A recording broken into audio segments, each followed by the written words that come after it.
I'm very sure that anyone out there who's been in the military understands this image perfectly. After a certain amount of time in the military, you stop seeing race, to some extent, gender. You stop seeing those things that uh, give the civilians all those hang-ups. You just see people doing their job, and then you see people not doing their job.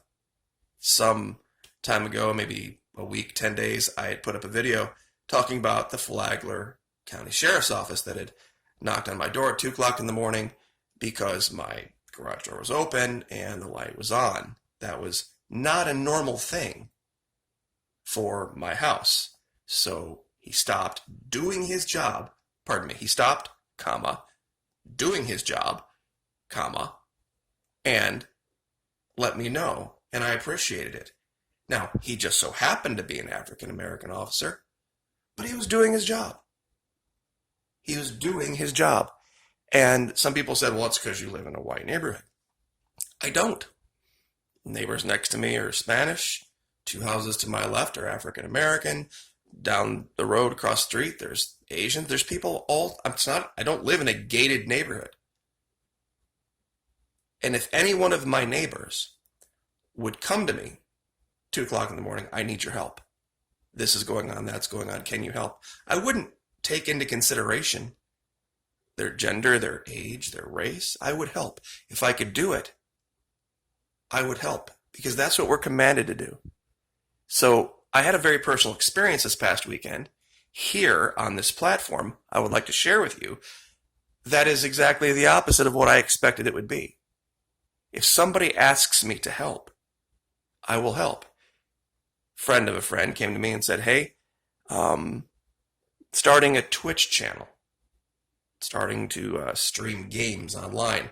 Those of you who are unaware, it's a platform where you go and you play these high-end video games, and people like to watch the games being played to learn how to play them before they buy them or whether they're even going to like them. It's really kind of a neat service. Well, it kind of sprouted up into something where so many people were watching. Advertising time gets sold, kind of like here on YouTube, and so there's a certain amount of money that can be made doing it, and this person was trying to start a Twitch channel. Asked me if I would use my platform and my reach with the Maquis to give them a shout out. And since I was asked to help, I did. So here was the picture I threw together real quick. The person who's the streamer on the left, the game upper right, and of course the Twitch logo lower right. I didn't think anything of it. Got quite a bit of pushback and some of what you would call hate because I put up this image. You see, apparently I was supposed to judge somebody because of their tattoos. Having been in the military, that's adorable. Really. I don't personally have any tattoos. But I'm not going to judge somebody. I think they're kind of cool, actually. And the game League of Legends is about as comparatively speaking to games that are out there that are somewhat bloody and violent, gory. League of Legends is nothing. It's cartoonish, almost. It looks like it's a lot of fun. Don't know a whole lot about it myself, but it's kind of like a World of Warcraft light, without all of the other stuff that goes along with World of Warcraft. So anyway, just trying to help. I even said, anyone who goes and follows, and I stand by this channel, and I'll put it down in the first pinned comment. If you go follow this person, I will give you a personal shout out here on the Maquis in a future video. And about a dozen or so people have already done that. You see, this person's trying to help themselves, trying to do something that's going to mitigate what's coming in the future. And I've tried to be a good Samaritan myself, meaning helping without judging when you can. This was one of the first stories I ever learned as a child about the Bible, about being the Good Samaritan.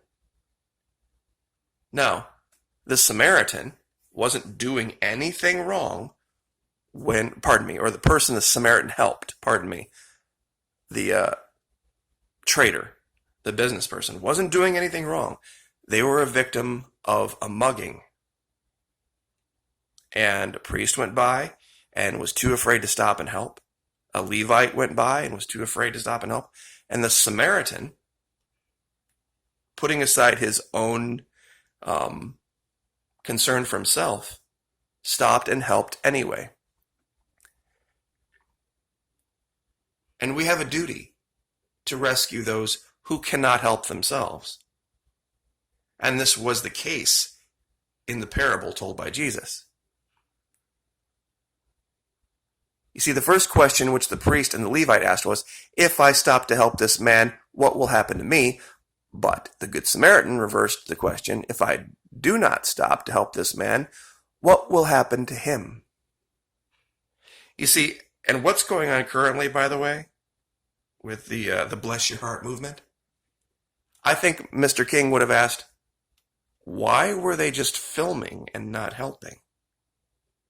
Why were they just filming and not helping? You see, they were basically acting like the first two people. They were afraid to step in because of what would happen to them. So they stood back and recorded with a camera. Interesting, isn't it? But what's coming? What's coming? This image doesn't do justice for. It really doesn't. Because there are things happening now that they are hiding. And this is part of the thing with the person starting the Twitch channel. The reason I brought this up was because that's going to be a source of income, possibly, for that person that they can fall back on. And if there's any way anyone in my audience can create some type of a secondary revenue stream, I would do it. And I would do it sooner rather than later. Because there is a tsunami coming, a credit default tsunami in the real estate markets. Trust me, when the money runs out, this extended unemployment, enhanced unemployment, this fall, there's just going to be places that just close. And they're going to close in mass. People aren't going to have places to stay. Jobs are going to be lost in a way that we haven't seen, not even in the Great Depression. This is an article from RT talking about this. But it's going to make 2008 look like a warm-up.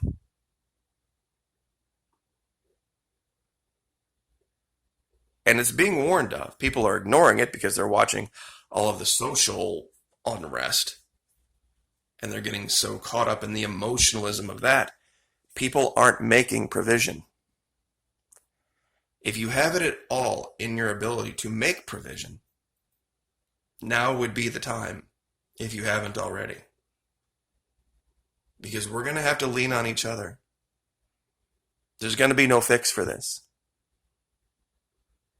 Because as much as they might want to say, well, wearing a mask saves lives, or not going out or not doing this, eventually they're going to realize that the decisions they've made are just going to cost lives in another way. With the amount of lost work, the amount of depression, the amount of crime that's necessarily going to follow, people just trying to feed their families. It was, a funny thing. It's not really a funny thing, I guess, but it's a curious thing. For so many years, people warned about the FEMA camps and the Walmarts. Guys, there are going to be lines to get into the FEMA camps in the Walmarts. There's going to be lottery drawings for those who are allowed in to some place that has working air conditioning, 3 meals a day, and health care. Because that's all going away. Once this collapse starts, people don't realize how high up the house of cards we are right now. This is going to be truly our only solution. Be kind to one another, tender-hearted, Forgiving one another as God in Christ forgave you. Lord knows I need it on a daily basis. Not a perfect man by far. Only doing the very best I can. Jesus said, I was hungry and you fed me, thirsty you gave me drink, homeless and you gave me a room, shivering you gave me clothes, sick and you stopped to visit, I was in prison and you came to me. Mercy is going to be our only reaction in what's coming. And mercy in action, not just in lip service. Some people accuse me of that here. All you do is talk. It takes a little bit more than just talking. It takes research, put together the ideas, put together the images. And as far as Antarctica goes, I've spent 4 hours in front of the computer and not found a single thing. And there's days I've spent half an hour and found 5 things. So believe me, there's work behind a channel like this, especially putting out content every single day. And I would defy anyone to show me another channel that has put out a video every single day for 3 years. Sometimes 2. Some days even 3. And then also has a Patreon channel with separate videos there. So anyway, I'm just saying, there's a lot more to it. A lot of things go on behind the scenes. So if everybody pitches in, if everybody does their job, if everybody works together, we'll be fine. But we've just got to start seeing things in a different way. Like, share, subscribe.